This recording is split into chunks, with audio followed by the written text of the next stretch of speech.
sad, happy, proud, silly. On peut passer par toutes ces émotions en une seule journée. Et il est important que les enfants sachent les exprimer en anglais. C'est d'ailleurs au programme de l'éducation nationale. Bonjour à toi qui veux aider tes enfants ou tes petits-enfants à parler anglais dès le primaire, mais qui ne sait pas toujours par où commencer. Aujourd'hui, on va apprendre le vocabulaire des émotions et on va jouer ensemble à Mind Reader, le télépathe. Comme je te le disais en introduction, le vocabulaire des émotions fait partie du programme de l'éducation nationale. Tu as donc peut-être déjà lancé la fameuse question en rentrant le soir à la maison « How are you today ?» Et l'enfant a répondu « I'm tired, I'm happy ». Et là, plus rien. Fin de la conversation. Alors aujourd'hui, on va rendre les choses un peu plus amusantes, un peu plus variées et un peu plus efficaces pour apprendre l'anglais. Petit rappel, tout ce que je te dis dans cette vidéo s'applique parfaitement si tu es professeur des écoles. On va commencer par un court temps d'apprentissage pour bien maîtriser le vocabulaire des émotions. Donc si tu veux directement aller sur la partie jeu, je te mets le time code ici. Première chose très importante, en anglais on dit I am plus l'émotion. I'm scared. En français, on traduira par j'ai peur, comme si on possédait l'émotion. En anglais, c'est toujours le verbe être. I'm scared, I'm happy, I'm in love. C'est un réflexe essentiel à prendre tout de suite.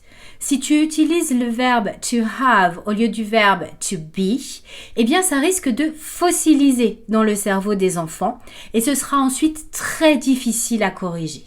Donc retiens bien, en anglais on est heureux, triste, fatigué. On ressent les émotions, on ne les possède pas. Je répète pour que ça rentre bien. On ressent les émotions, on ne les possède pas. Il faut donc maîtriser le verbe être au présent. I am happy ou bien I'm happy. You are, you're. He is, his. She is, she's.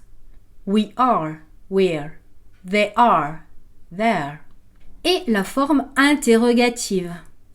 Are you happy? Is he happy? Is she happy? Are they happy? Et bien évidemment, am I happy existe. Mais uniquement si tu fais de la philosophie, on va éviter avec les enfants.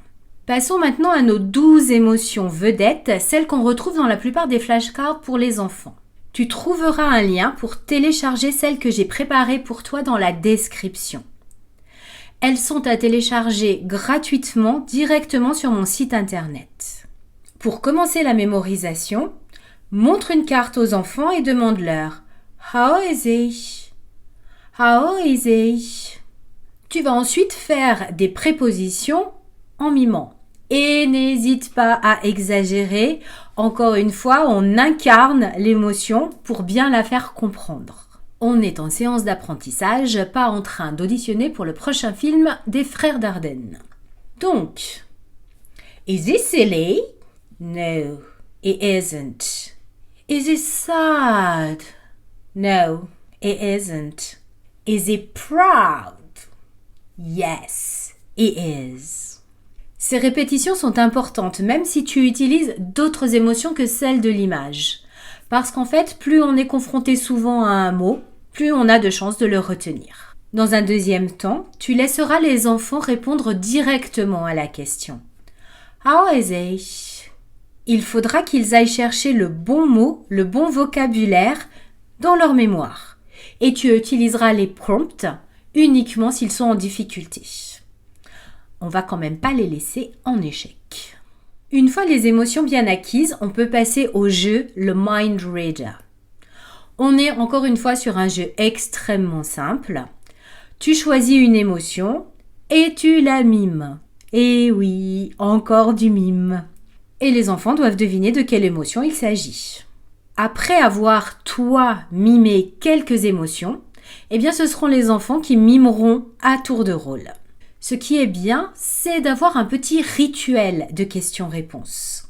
L'enfant mime « sad ». Tu demandes « Are you silly ?» Et l'enfant répond « No, I'm not ». Tu demandes encore « Are you proud ?»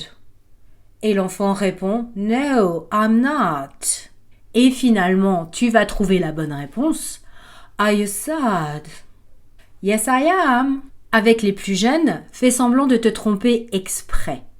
Ils vont adorer te corriger et ils vont entendre des noms d'émotions en anglais associés à ton expression.